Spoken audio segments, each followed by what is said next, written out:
And recordings. What? Yeah, so let's see. Audio is going on my end. Yeah, I'm good. You all good? Hey, nice job on the updated theme song too. Oh, thank you. Mm-hmm. Took all of 37 seconds probably to just go in there, delete that little snippet, and sing that one tiny bit. I didn't even do the low vocal over it. I was like, fuck it. I did that as a joke, and then I listened to it. I was like, wow, that actually sounds kind of good. I think I'm gonna leave it. It's next level. Accident. Yeah. What are you having there, Brew? Yeah. Are you settling into a Sam 76? Oh no, I started out with the hard stuff. It's the space dust. Ooh. Yeah. I don't know what that is. It's 8%. That's a little rich for me. Yeah, so if we are ready to go, let's get to it.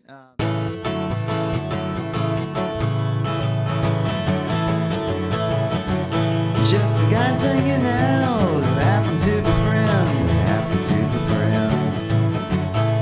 They happen to be dads, and they got some good questions.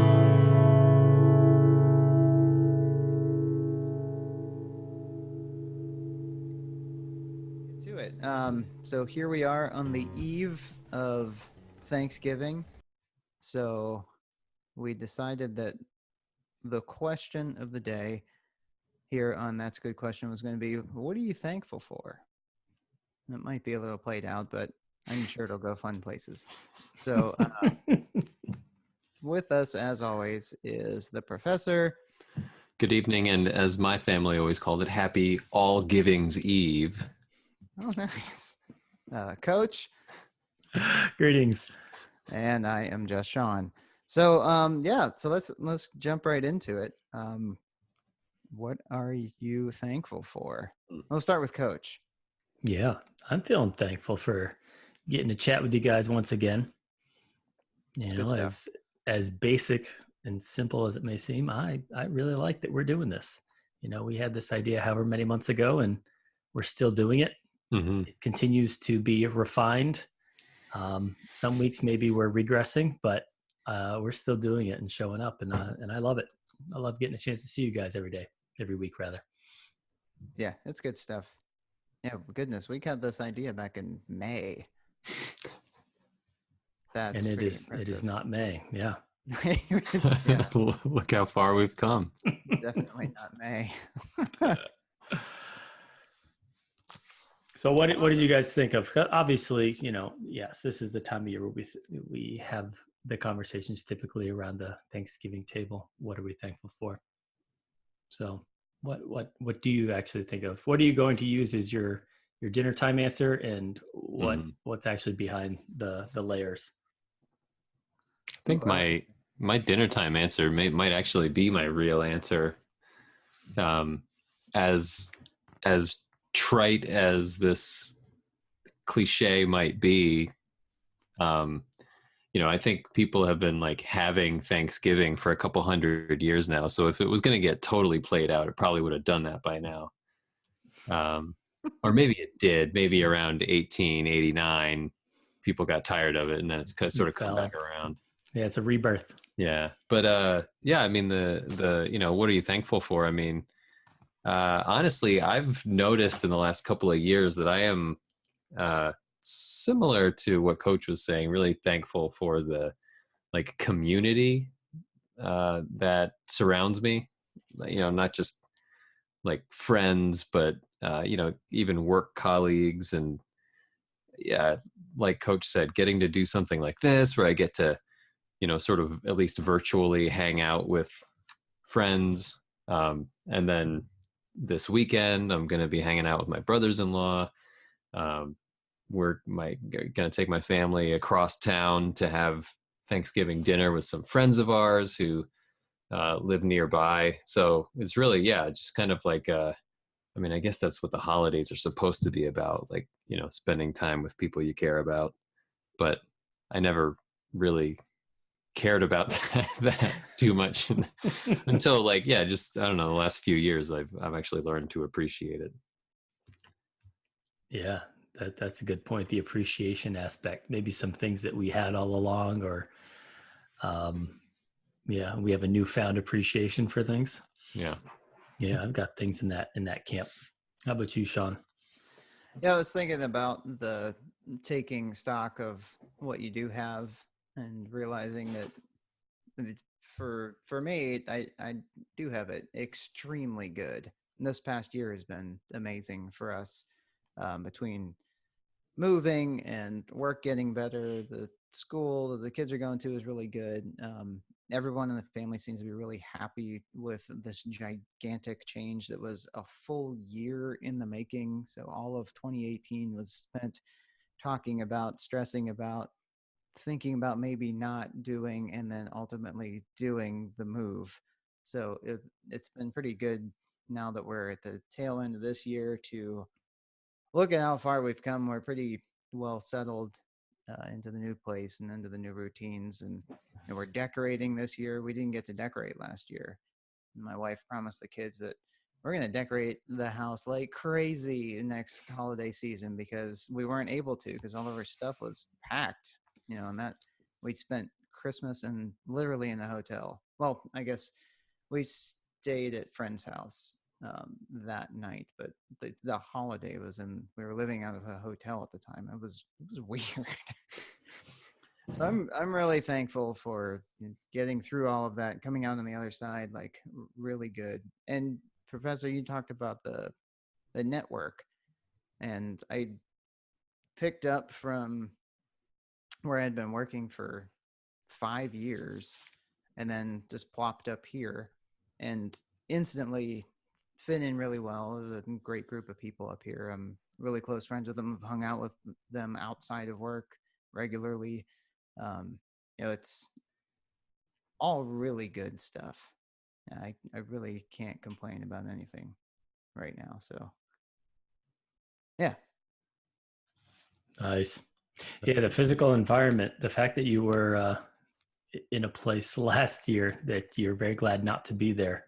I have not quite the same situation, but last year we were living in the apartment, and I know one thing that we'll be thankful for as we gather around, because we're going to do Thanksgiving here at the house, just the three of us this year, and we are very thankful for that also. Just being the three of us, but also having a house. This has been a long time in the making for us as well. So we're thrilled to have a house, not to be sharing walls anymore with people, and and decorating is a big thing too for us. Earlier today, we were out buying a lot of decorations because now we have 3 times the square footage that we had in our tiny apartment. So we got to decorate. We have to get a second Christmas tree apparently, and so that's what we did. Where are you gonna put all that stuff, man? Yeah, I know. I know. Wait, If only had some kind of philosophy for that stuff. I am excited to start accumulating intentional, meaningful stuff, There you go. or at least have the ability to. For the 2 other people in my household that appreciate the decorating part of the holidays more than me, Right. So I am thankful for that I get to experience that through them as well. And is one Christmas tree really not enough? No. Do you need to be able to like see it in one room and then leave that room and like still be able to see it in another room? I mean, essentially what we're going to do is we're going to have one for the front of the house and one for the back, because we have all this extra space now. So we gotta spread the Yuletide joy. Just spread it out. If it helps, we have 3. So. Do you really? 3 trees.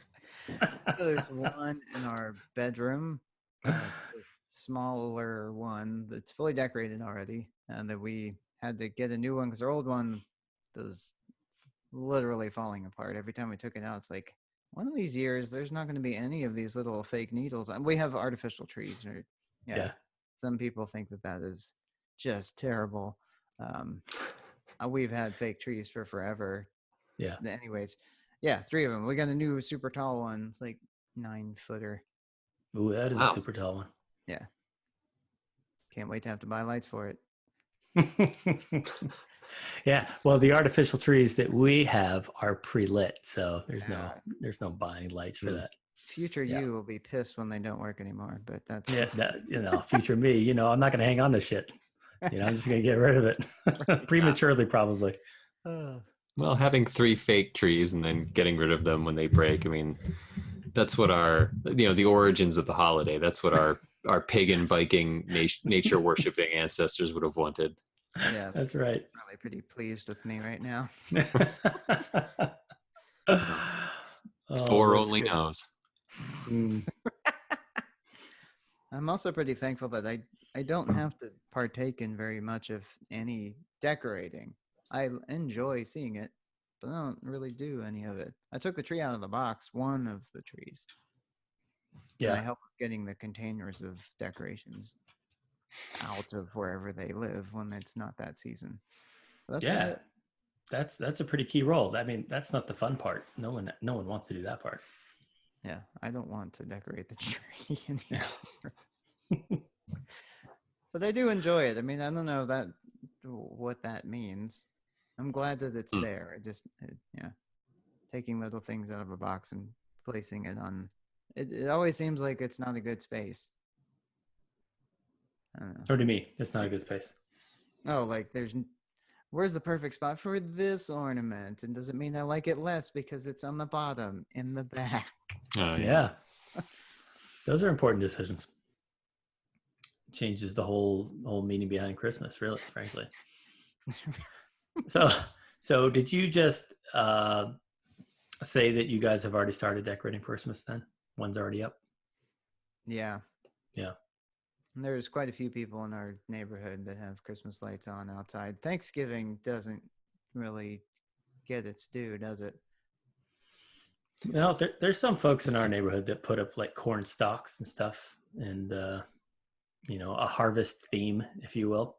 I just basically don't rake my leaves and I get that down. Bam. Yeah, done. Fall decoration. Thanksgiving. That's right. I think around here, everybody really quickly transitioned, like right from Halloween to Christmas, basically. I mean, with a little bit of like time in between. But we were going somewhere just a couple of days ago, and I noticed I stopped at a light in town, and people had started putting up Christmas decorations, and then there was this big bundle of corn stalks, like soggy, wet because it was raining, and they were just jammed into a garbage can on the sidewalk. Like just this big plume of corn stalks. Like I was like, all right, done with harvest season. That's right. Next. Yeah. It's an abrupt transition. Goodness. Yeah, So but I'm nobody also does the big inflatable turkeys or anything like that, right? Like the way they do for. We have one in our neighborhood. I think my parents have one. Yeah, it's pretty great. We have 2 ways we can drive up to our house, and I choose to go the long way to see the inflatable. But they don't leave it up. It's not always inflated, so if I miss the timing, then it's a worthless trip. But I do enjoy when it all lines up and I get to see that happy gobbler out there. It's like, that's pretty good. Just because it's, what did you call it, Professor? The Eve of All's Giving? Yeah, I don't know. We didn't really call it that. I just made that up. all Giving's Eve. Oh, there you go. I wonder if they leave it on. That was the rule with Christmas lights. You always had to leave them on all night, but only on Christmas Eve. Because you got to pay that bill. Yeah, and like the old style lights weren't low energy LEDs, right? They were the ones that were like so hot that you would like burn your fingerprints off if you touched them like that. Yeah. Even though it's below freezing out, you could still singe. Yeah. We had actually bought a string of lights earlier and plugged them into test net, and they got hot and we had to return them. Yeah, that was no good. I was not thankful for that. So one other thing I was thinking of is I'm thankful that Halloween exists and it keeps Christmas at bay as best it can. And I kind of like to think of it as like this big cartoon battle between the religious sects, and it's the evil versus the good. And the end of October just marks or they have to give up. But I never used to get into Halloween nearly as much, and now I love it, and I appreciate the fact that it exists so much because I have an excuse to watch horror movies and talk about stuff that would be inappropriate at any other time. It's just so good. It is kind of nice, I think, to have a holiday dedicated to inappropriateness. Yeah. Yeah, I guess that's what that would be, right? Yeah, I was thinking, what else would that qualify? Maybe New Year's Eve. I've had a couple of New Year's Eve memories that were highly inappropriate. Well, I mean, I have Christmas memories that are inappropriate too. But, Yeah. you gotta keep them to yourself. Yeah, unless you have a podcast, then you could share them anonymously. Right. Sean, that reminds me, I was just having a conversation with somebody the other day who had spent some time in England recently. And I guess since Thanksgiving isn't really a thing there, Christmas creep is an issue, at least for some people, that it does, kind of take over all of November. It just kind of like encroaches gradually. Yeah, it's really sad. So at least around here, you can sort of say like, okay, we have Thanksgiving, and then like after Thanksgiving is shall we say, the official start to the, more Christmassy season. Yeah, I know a lot of people that have a rule about when they're allowed to start decorating, and it's like the weekend after Thanksgiving is when the tree goes up and the decorations come out, and that's probably the bane of a husband's existence everywhere across the country. Yeah, why is that? God why damn is that boxes so annoying? out the attic Yeah. again. I mean, I just told myself essentially, or I just felt myself becoming annoyed when there was Christmas music in the car today. But I hate it so much. But I don't know why. I don't know why I'm annoyed at it. Because there are 6 songs and you've heard them every year for all 30 Well, years. that's not untrue. Yeah, that's Yeah. It's like watching Disney movies. Yeah, that could be it. It's I like don't know. I mean, I feel like there's more Disney movies than there are Christmas songs out there. Yeah. There are. Yeah. And Disney movies are arguably good. They're higher quality than compared to because I mean I've been sort of casually accused of humbuggery because I don't like Christmas songs a whole lot, and I mean don't get me wrong, there's a little bit of a nostalgia attached to them, but like I just don't, they're just like not good. No, they're the worst. It's like it's just not good music. I got into the South Park, what is it, Mr. Hankey's Christmas Classics. And even that got old because it's like, okay, there's like 12 songs on here, and I'm tired of hearing even these. Sacrilegious and hilarious. Just too much of anything is just yeah. Yeah. Joey actually brought up, because we were in the car and it was on the radio, the Christmas music, and it was Rudolph the Red-Nosed Reindeer, the one.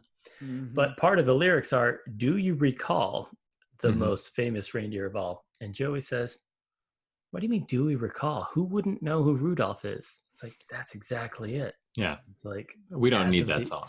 As of the very same year this song came out, everyone was very familiar with Rudolph. So that's really an inappropriate lyric. Like, we need some new jams. We need some new stuff coming out. You should we should stop playing that song for like 30 years. So there's this entire generation of people who grow up without it. And then you play it and like, do you recall? Oh, well, we need to tell you a story. Yeah. Sit down, grandson. Let me regale you. I would argue that we need to be asking if anybody recalls the other 8 reindeer. Because that's fair. Yeah, because the assumption is they say, Dasher and Dancer and Prancer Vixen. I bet you don't. You're right. We need a remix. That's really all it is. I didn't remember Prancer and Vixen until you said their names just now. Yeah. Yeah. Well, maybe you should listen to some more Christmas music. Yeah, Donner and Blitzen are the only 2 that I can ever remember. Yeah. Some people call him Donder. How dumb is that? I've seen Donder. Yeah, I've seen Donder as well. Like hand sewn into napkins. Donder? Donder. Yes. Yeah. Oh, man. Jesus, you really dedicated some hours to getting this wrong, lady. Yeah. Oh, Poor man. man. And who am I to judge?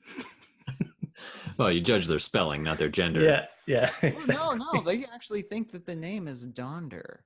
Yeah, I've seen it multiple times. See? It is. Wow. It's. I think it might have originally been Donder.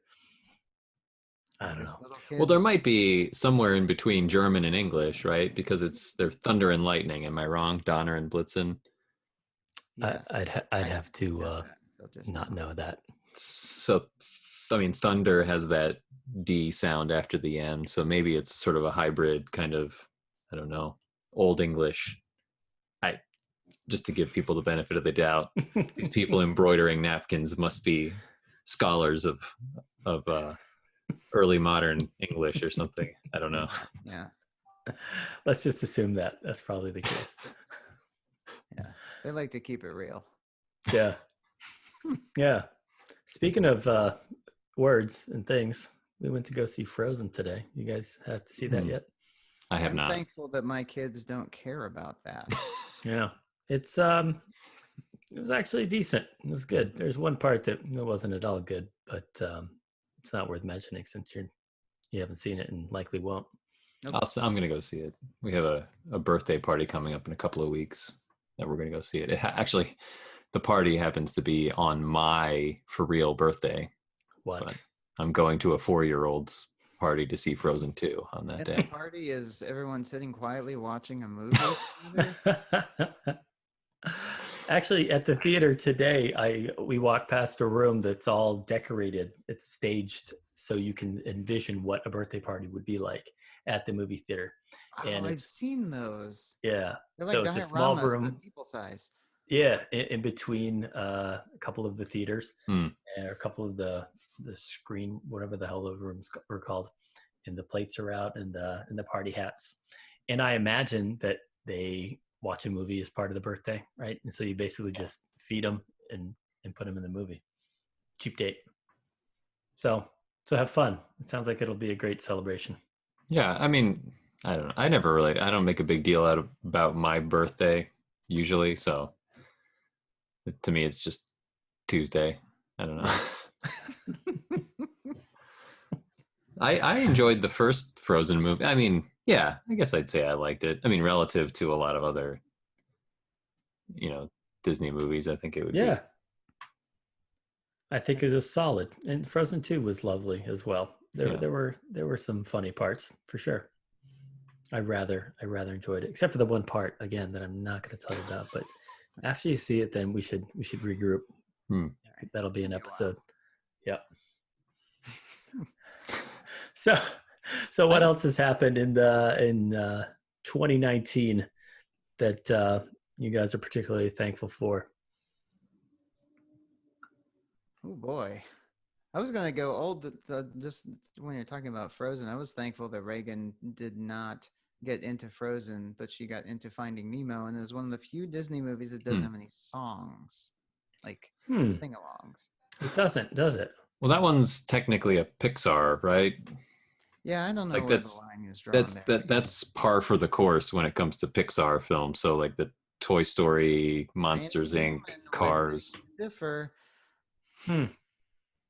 Well, and also, was it Dory, the character Dory? She sings "Just Keep Swimming." So there's song in only there. about 10 seconds, but yes. Yeah. Yeah, that was pretty nice that we didn't have to hear "Let It Go" a billion times. Well, I'm assuming you still had to since it was on everywhere. Yeah. Yeah, but at least not in my house. Yeah. Okay. Yeah, if you were like alive in 2016, I think you heard that song. Mm-hmm. In fact, we own the digital version, and after the film is over, there's like the 3 hours of bonus features. Oh no! And among those 3 hours, there's "Let It Go" sung in like 8 different languages.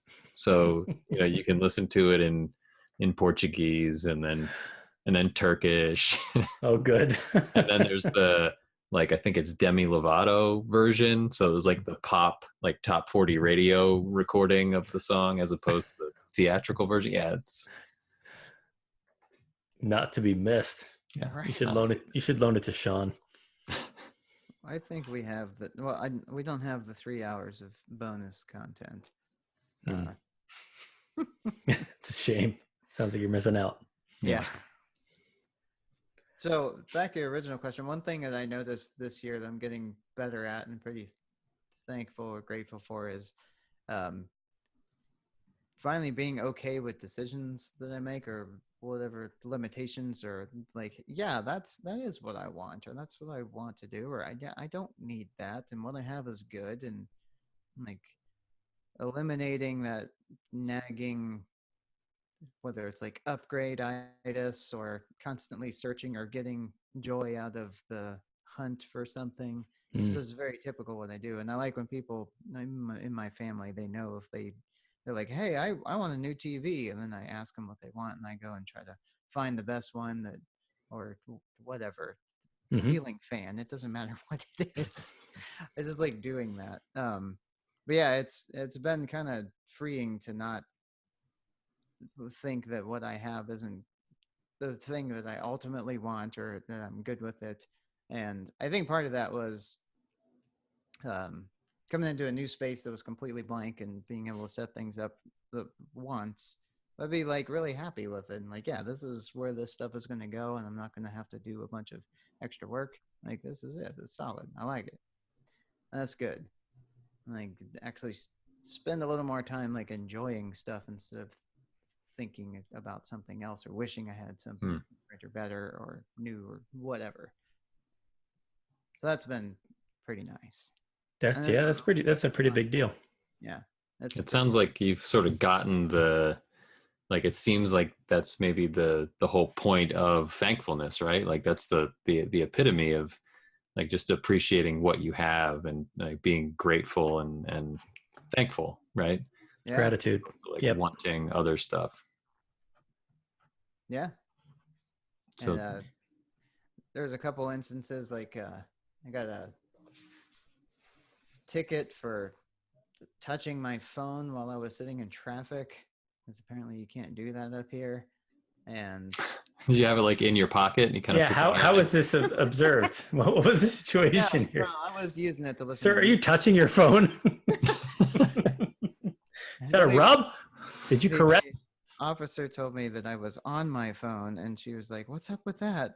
And because she almost kind of joked about it, I thought like, and we were sitting in heavy duty traffic, which is the only reason I was like, okay, let me choose the song since I'm not fucking moving right now. Anyways, I got that and it was like $140 or something. It's like, man, wow. Yeah. Do you think it was because of the type of phone you were touching? No, I don't know the type of phone, but I touching it inappropriately. Yeah. What was the touch like? It's kind of a gentle swipe with the index finger. So you were swiping. Quite possibly. Yeah. Well, that's the difference there. But I got to think like I do this every day, and it had been like 10 months. So at least now I know if I'm going to do it, be discreet or wait and put something on. I don't know. I could have got really pissed off about it. I could have tried to fight it and all these things. I was like, well, fuck, I was doing it. What am I going to lie and say that I wasn't? Yeah. Yeah. Tanya got a parking ticket coming downtown. She was pretty frustrated about it because there was no parking sign. There was no red paint on the curb, nothing. She parked in front of the machine where you punch in your license plate number and it shits out a ticket to put on your dashboard. It was right next to the thing. And she got it was like $50. But there was also paperwork on there for the tow truck to come and take the car too. But it hadn't. Man. Like, man, that could have sucked real bad. Yeah. Yeah. So she's got a really good knack for looking at like, oh, it could have been this. So what you got, not so bad.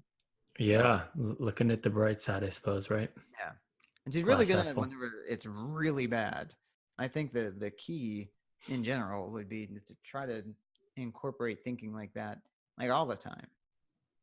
I was listening to something you were talking about Olympic athletes that got silver.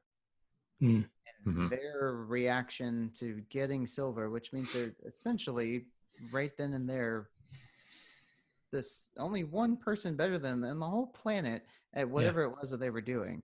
And they are typically really upset and frustrated about it. But conversely, the person that got bronze is looking at it in terms of, damn, I was really close to not placing at all. This is amazing. I'm up here with these other two people. And it's so funny that it's just the point of view of that one place, how different that was. So I heard that, then I started thinking about some of these instances, and I was like, yeah, you can apply that. And a lot of, it doesn't have to be extreme. It doesn't have to be getting a ticket or whatever. It could be something small, but Yeah. I liked just hearing that, like, look at it in comparison to what could have gone a little bit worse, or just appreciate the achievement. If it is something that you did good, yeah, maybe you didn't get it. And I found that some of that too, like, I'm never going to be the absolute best at this, because it probably takes a ton of time and energy to put into, learning an instrument or getting really good at art or whatever it is. And I know that I don't have the time that it would take to do that. So again, as part of being like okay and happy with where I'm at, my kids tell me to draw a picture, and I draw some shitty pictures, and they're like, Dad, that's so great. Oh my goodness. And now, instead of thinking like, oh, this is stupid, it's like, yeah, that's as good as I can do with 45 seconds and 3 color pencils. Yeah. So the moral is surround yourself with lower achieving individuals. Yes. But look how shitty you could have been. That's right. I think you and I listened to some of the same podcasts, Sean. At Happiness Lab. Because Happiness Lab. You had mentioned. I think our last episode, you mentioned an episode of that. Yeah, it was something different, but this one I thought was pretty applicable. Yeah, it's pretty quick to explain. But yeah, I can't get behind any of that bullshit, you guys.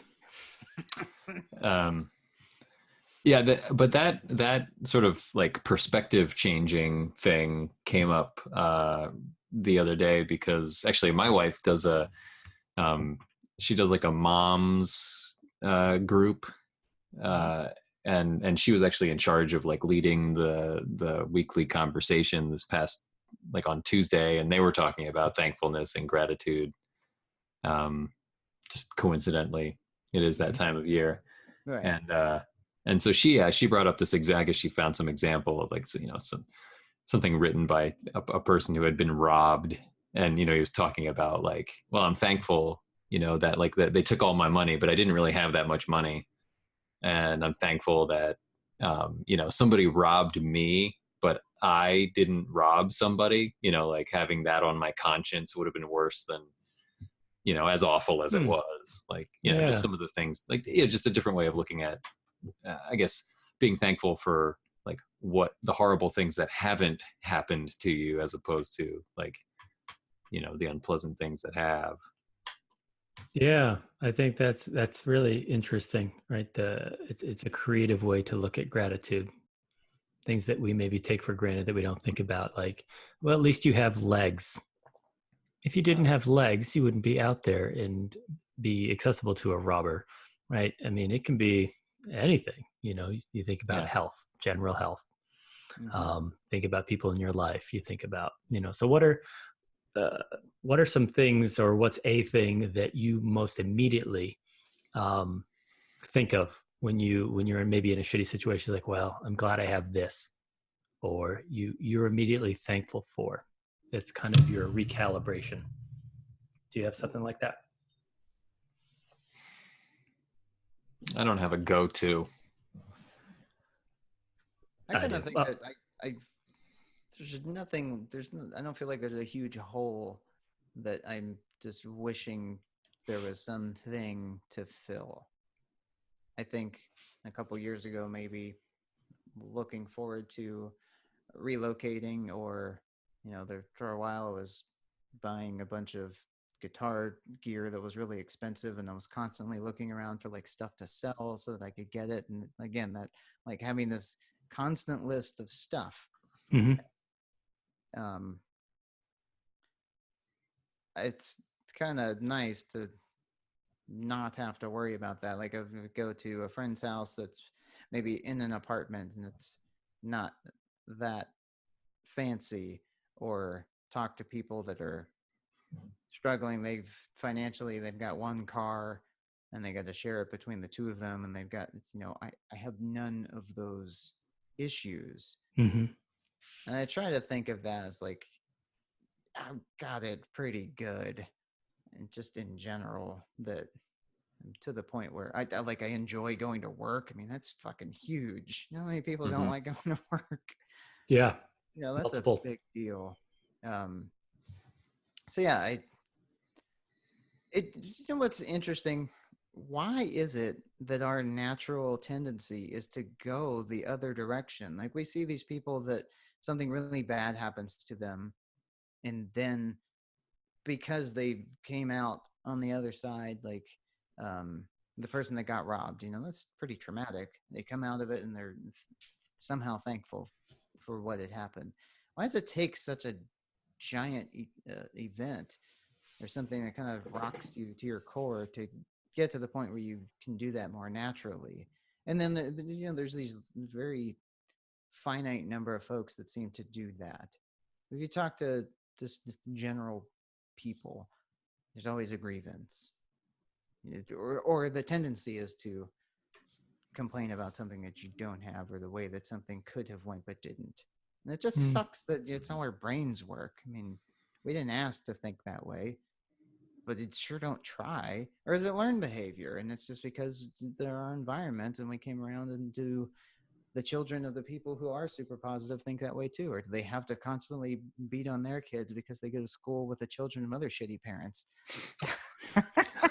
That was a big fear when I was like, oh no, the terrible parenting of others is going to come to my children by way of school. Yeah, Or is it that's an just interesting. condition? That's interesting, because typically we don't make a drastic shift in our thinking or perspectives until something unexpected or drastic happens in our life to shift that perspective for us. Like typically, what, a loss of a loved one or a major health scare, or those are the two big ones I can think of. People who were fired from a job, things maybe that we take for granted. And so we have the luxury of thinking of maybe complaining about these small things, and then we lose something big. It's like, whoa, maybe it wasn't that bad to begin with. Right. Mhm. I mean, is it first world problems? I mean, that's like a meme tag now, but I mean, I think that's part of it. I think that, we have the luxury, oftentimes, uh, I've had many conversations over the years with people from different countries, and whether they're first world or not. I say in America, we have the freedom of ignorance. Like, we don't have to learn about other countries. We don't have to, like, we have the luxury of so many luxuries and freedoms here in this country. And so I think that lends itself to taking things for granted. Not 100%, obviously, but I can pretty safely put the three of us into the same general category as far as lifestyle.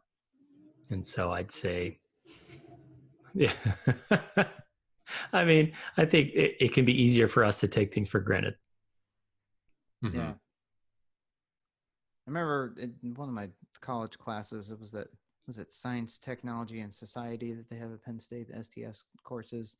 We had to take one of them, and I happened to have this really awesome professor, and we learned about all sorts of stuff. But I remember seeing a video about some culture that was totally off the grid, and they had kind of interviewed a bunch of folks and just kind of documented how they went about their daily lives. They're always singing, always really happy. They had everything they needed. It was pretty relative to what we have, a pretty simple lifestyle. They had their homes, they did farming, and that was about it. And then at some point, they got a taste for material possessions, and then and brands became important to them, Hmm.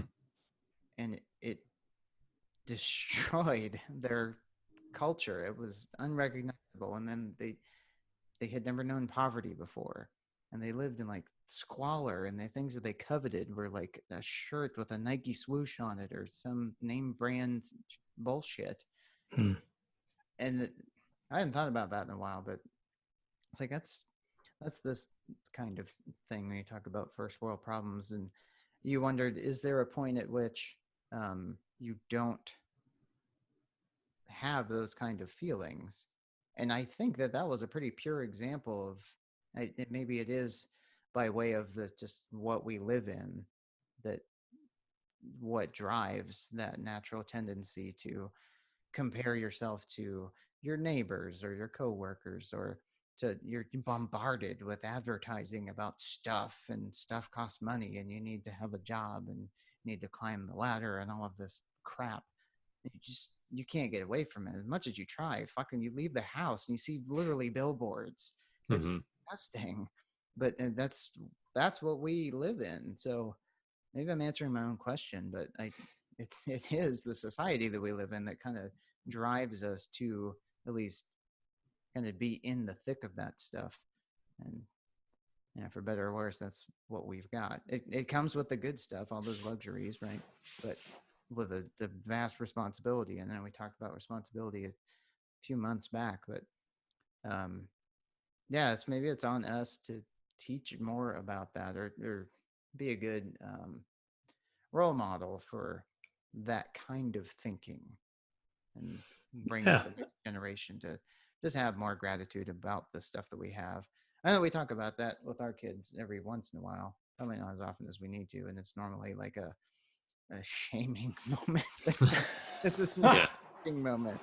Not like there's starving kids in Africa type shit, but very similar. Yeah, just a different flavor of that. Yeah. Right. Yeah, it can be.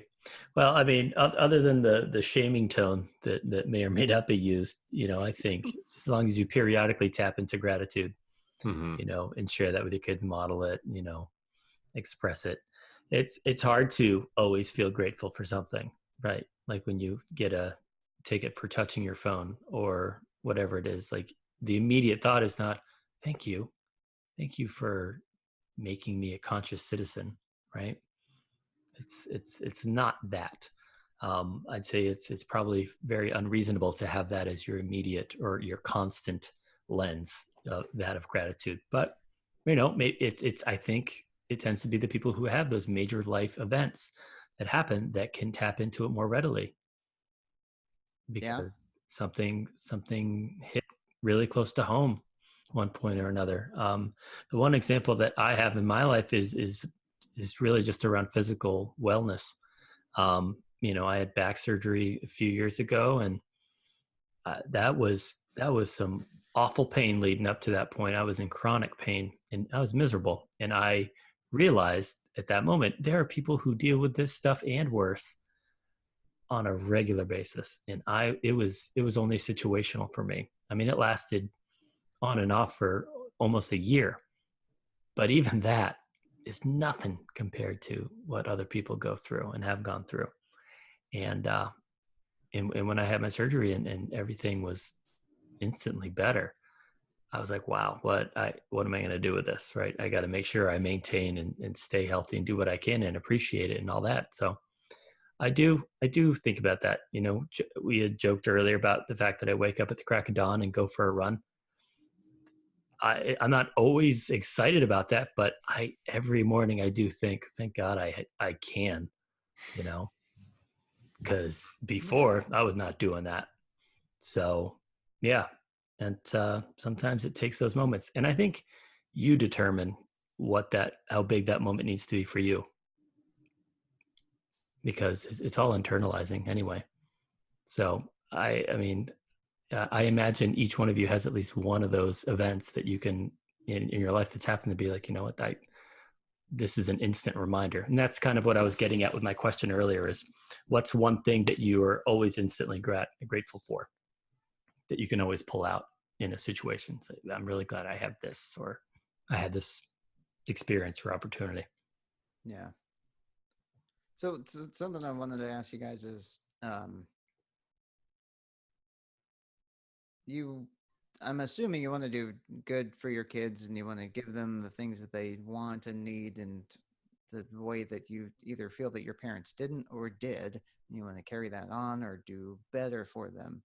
And there's kind of this mentality from, my parents talking about always wanting to do better for your children than their parents did.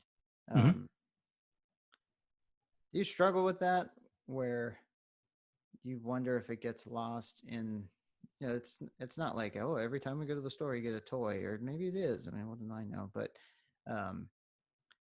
walking that line of not doing too much so that it just kind of gets lost, but still showing some level of doing whatever it is. I mean, Mhm. it's a college fund and they don't even know about it, or maybe they do and they watch it grow monthly or something. I don't know. It's I worry sometimes about, like, I don't want my children to be spoiled, but I want them to have things that I feel like they deserve without being kind of over the top. But how do you make it so that they appreciate, without telling them that, the other kids don't have this? You should appreciate it. Done. Yeah. Okay. I now do. Yeah. Yeah, That's I mean, part- that kind of language always seems to be met with like skepticism, right? Or an eye rolling. I mean, Mhm.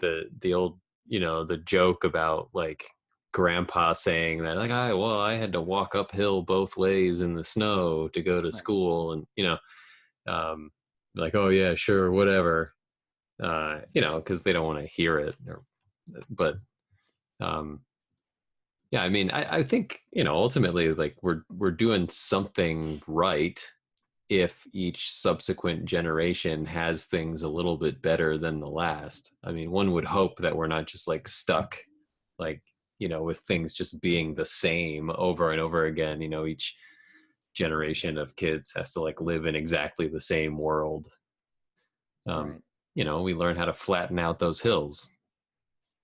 Um, So, yeah. like, for instance, making video calls. I mean, that shit was from the future.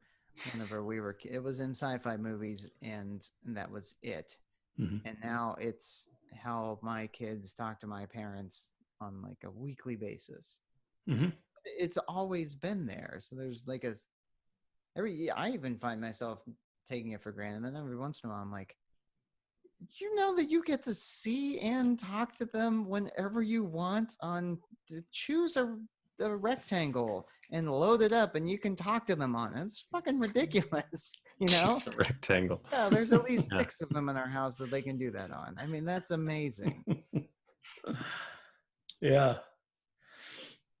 Yeah. So, but inherently, is there a certain level of appreciation or gratitude that you should have towards things that have never been in a different way for you to appreciate them because you didn't have it the other way? Yeah. I mean, if you think about the kids, they have no basis for comparison. Right. They didn't choose to have the rectangles or not have the rectangles. That's just what was presented to them, right? So If how you think of it, important is that basis of comparison? I guess it kind of goes back to what you were saying about what is that moment that I think the reason we compare and previous generations compare, because that's what we know. That's our scope of understanding of our world, right? This is how we make sense of the world.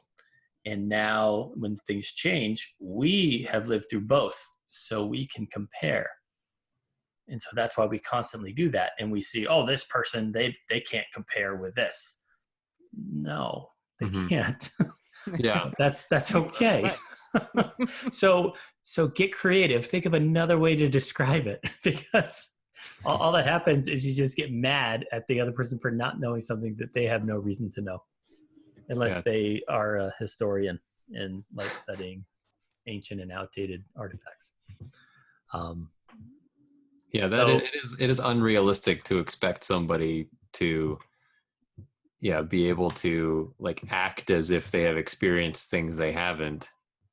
Um, or when grandpa's saying like, when during the Great Depression we had to do, all these hard things that you don't have to do. Like, well, yeah, like I didn't grow up during the Great Depression. Like, what do you expect? yeah, it's like thank you, I Yeah, guess. yeah, I suppose. It's Um, like I can't fact check you there, Gramps. So I guess I have to assume that your details are correct there. Yeah.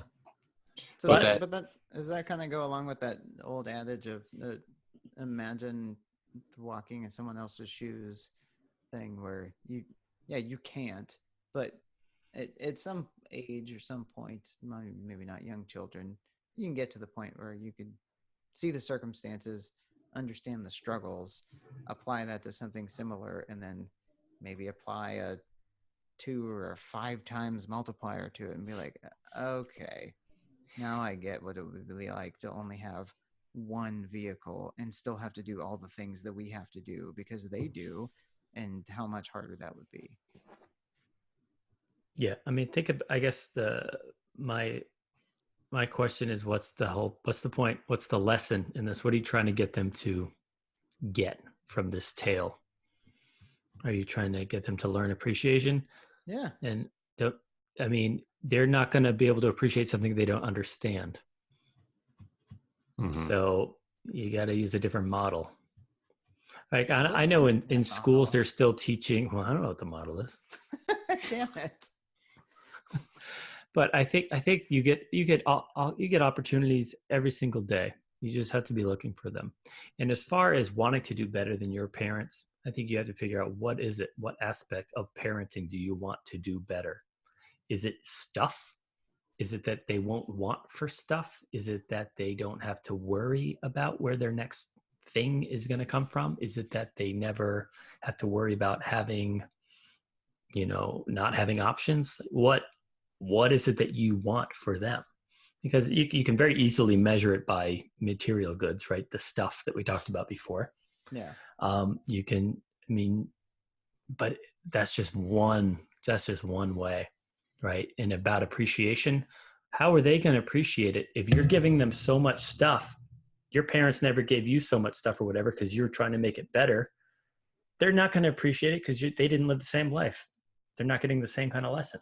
So Yeah. again, that model is not going to work for them because their parent, you, is giving them more stuff than your parent gave you. Yeah, it's something I was thinking that actually maybe today, if not yesterday, was that I think it was today. So I went running this morning too and was thinking about, oh, I don't want to do this. Oh, but I have to. I need to do this because it's important. And I was thinking how growing up, there wasn't a lot of good information in my family about nutrition and physical fitness. So I struggled with both of those things for a very long time. I'm the guy that showed up to our college apartment with a fucking Fry Daddy. Yeah, thank you. Thank you for the memories. I've come a very long way from that. So now, we're not absolutely over the top crazy about those items, but those topics. But I feel like, when we talk about eating vegetables for dinner, it's like, oh, I don't want that. It's like, well, I don't care. So I don't even bother trying to say that when I grew up, I just ate bologna sandwiches and pizza rolls, and I was a fat piece of shit until I was 25. Do you want that? That sounds awesome. Here, okay, Sean. Here's the thing. Do you want them to appreciate you in the moment, or appreciate you when they're 25 and not a fat piece of shit? Yeah, when they're 25, I want them to look back and be like, I don't want them to ever have to go through that. So I think whenever we were talking earlier about like the material possession, that's probably not the right route to take. But being a good example or living by example, and we talked about this with all sorts of things, like show by doing, right? Or teach by doing, where Sure. Mm-hmm. yeah, you eat healthy and show excitement about that, or you just do your physical. I mean, look, your son, coach, he goes running with you, and Professor, I'm sure you were talking about the option of having the kids run with you whenever you were doing the Ks, even if it was the single K, right? And mine in the same way. They know I have the exercise equipment and stuff out in the garage, and that's just something that Dad does. They don't see it because it happens before they're awake, but they know that I do it, and they know that it's important to me. Otherwise, I wouldn't have it. So, yeah, I guess drawing a line or a distinction between what really matters and the things that are nice to have versus this is like actual always applicable human stuff that's important. Yeah. One thing that's important in the way that I'm raising, that Melanie and I are raising Joey, is the process. The process is transparency. That's a better way of putting it. The transparency. Well, why the hell are we doing this thing? Not just that we're doing the thing, because to your point, we're very interested in living a healthy lifestyle with the nutrition and the things and the that's. But it's the why, not just I signed you up for a race, go run it, right? Yeah. It's, oh, this is why I'm doing what I'm doing. You know that I run. This is why I do it. Mm-hmm. And then he didn't choose to start running. He was into swimming. He's been into swimming and doing his own thing, but he enjoys it. And we encourage him to say, we love that you're doing this for these reasons, because it's going to help you. And so for us, and I'll say, just, not that my parents hid everything from me and just told me to do, but one of the things that I wanted to do better, that I wanted to build upon from my childhood, was making my child aware of why. And I never wanted to say, because I told you so. Mm-hmm. I hated that as Oh a kid. man. Because I told you so. Like, that's just because you ran out of patience or creativity. Or I don't have a good reason. Well, if you don't have a good reason, then maybe you shouldn't be doing that damn thing. Right? Mm. Trail off. Yeah. So, so for me, and for me and Melanie in particular, it's okay. Why are we doing this thing, and sharing that? Yeah. And but you do whatever the hell you want to do as a parent. That's kind of the responsibility you have. You choose how you want to raise your kids. And if you do want to do better than your parents, which I think is fairly universal, right? You always want to build upon that, and you determine how that is and why that is and all that other stuff. So think about it as much or as little as you want. Most people tend to just kind of think of it as, I want to do better than my parents. And then as things come up, and typically I think that ends up being, oh, I'll buy them more shit. I'll give them more experiences, whatever. I'll feed them. Yep. Yeah. There was something else I thought of, and I think it was again this morning. You get a lot of good thinking done when you're running in the dark, right? I was thinking about how did I end up here, and you're to answer your question again in a different way from earlier about what's your go-to, even before, like, it's like, how did I actually get to this point of being pretty comfortable? And uh, I had this opportunity, and my neither of my parents went to college. My dad and my mom are both very intelligent. They had me very, very young, though. They were 20 and 21 when I was born. And I was thinking, I was 28 when my oldest was born, and I still stand by the fact that I think that was too young. And to think, there's no way in hell I could have. I mean, I could have, but I would not have wanted to have the burden of raising a child when I was 21 years old. I would not have been ready for it. And what they had to do, like, they stayed together and did what they had to do to give me the opportunity to be here. Like, they gave me a safe, loving environment to do really good in school, which led to me going to college and meeting you guys and getting into a degree that was pretty well off. I got a job immediately out of school. I relocated and got another job and then relocated again, and now I'm here. And I'm able to take care of the nutrition shit and the fitness shit now. And yeah, I'm paying for it, but fuck, if I had those two things and didn't have that opportunity to have succeeded, like, in general, oh, I would definitely choose this all day long over that. And I wondered, like, man, what could they have done if they weren't strapped with me from such an early age? But on the flip side, like, they're relatively young and able to enjoy their grandchildren. And, I have friends at work that are younger than me whose parents are older than mine. And it's it's like, that's kind of interesting, you know, like you're 10 years younger than me and your parents are 5 years older than mine. Like, ugh, I don't even like trying to do that math.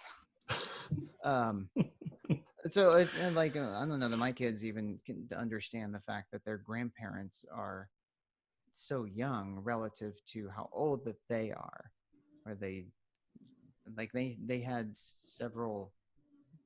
My daughter had all four great grandparents on my side when she was born.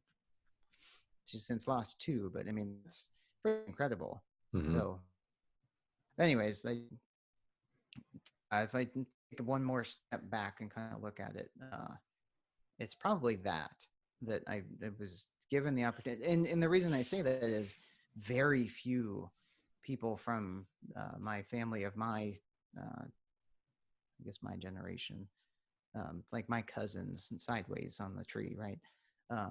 Very few of them went to college and made something of it. Like I got out of Beaver County, and that is a huge deal.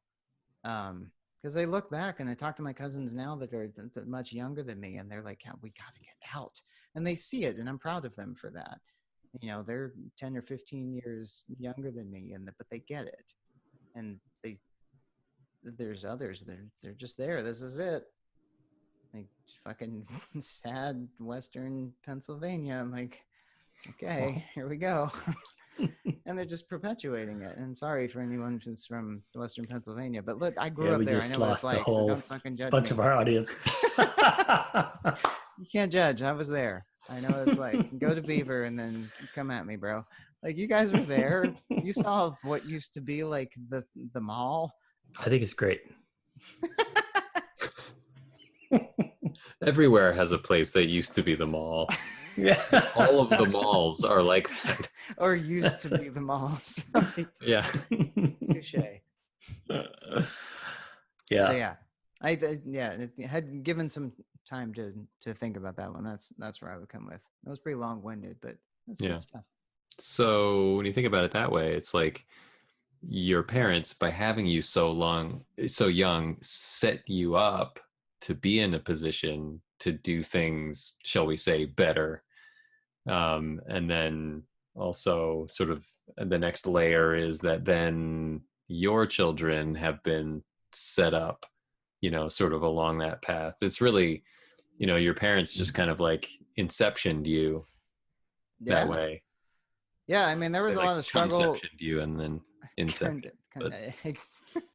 Like, right. There was a lot of struggle with my relationship with my dad. He wasn't home a lot. He was working all the time. You know, he drank a lot and got into a lot of harder stuff. And, you know, our relationship was strained for a while I was growing up. And then he came out on the other side and cleaned up, and we are better. And, you know, that's cool. But having dealt with that, there's I guess two kinds of role models. There's seeing something and it's either like I kind of idolize it and like, yeah, I want that, or seeing something that's so much on the other end that you're like, holy fuck, no thank you. To the point where I didn't have any alcohol until I was like midway through being 20 years old, which is pretty unheard of. And, you know, I just steered so clear of it because it was a horrible thing. And, you know, I don't know that I would have asked to learn those lessons in the way that I did. But again, yeah, there's a bunch of shit that happened, a bunch of sacrifices and whatever. And I still ended up here, you know, 37 years later, which is awesome. And I totally agree with what the professor just said, that whatever happened got it to the point here that, yeah, we can pay the good shit forward and be thankful for the long, strange trip that got you here. And yeah, just do one better on the stuff that matters. Yeah, I think I know you felt like that was a long, drawn out story. It really wasn't, you know, but I think it's easier to be grateful for things if we take the time and think about what we're grateful for. Right. Yeah. and maybe if we weren't doing this this topic today, you might not have thought about it for another who knows how long, right? That one particular aspect of your growing up and where you came from, and being appreciative of it.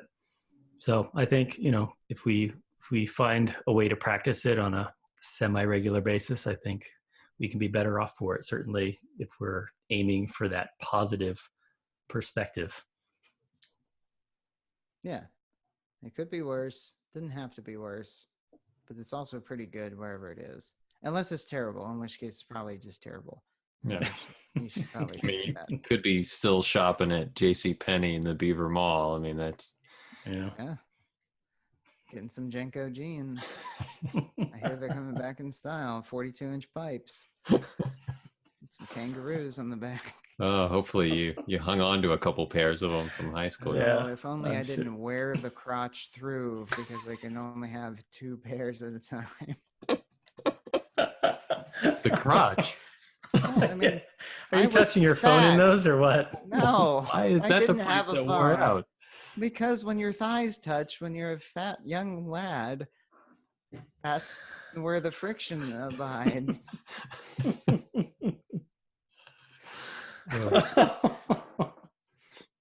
Oh, I kind of want to end on that note. Yeah, I think we have to. I think we did so. it. We fucking Yeah. done it. I am grateful for that ending the show. Oh, it is a pleasure as always, gentlemen. I Yeah. appreciate that. I hope you have a wonderful Thanksgiving celebration. Yeah, likewise. You guys too. And I hope you get those, what is it, Korean pancakes? Oh yeah, Japanese cabbage pancakes. Yeah, you having those? Man, I wish I could. I was thinking about that earlier today. I was actually kind of wishing that was on the menu. Ah, Yeah. maybe you have some on Black Friday. Yeah, maybe I could. Before you go kinda- hunting. Yeah, I mean, actually, yeah, I'm hanging out with these guys who, yeah, it's hunting. It's very real bro fest, and it's like beer and ham and cheese sandwiches and prime rib and stuff. Yeah. So I'm gonna see if I'm gonna throw that out there. Hey, you guys ever heard of okonomiyaki? Yeah. You can wrap those around bratwurst the same as you can a slice of bread. Actually, I mean, that would be delicious. I'm sure Yeah. it would be. I'd say that'd be a welcome introduction because, yeah, it sounds like it would only enhance the experience.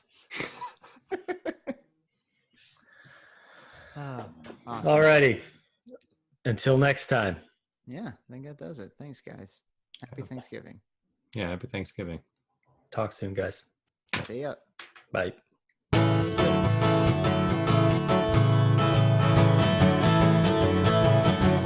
Just guys hanging out.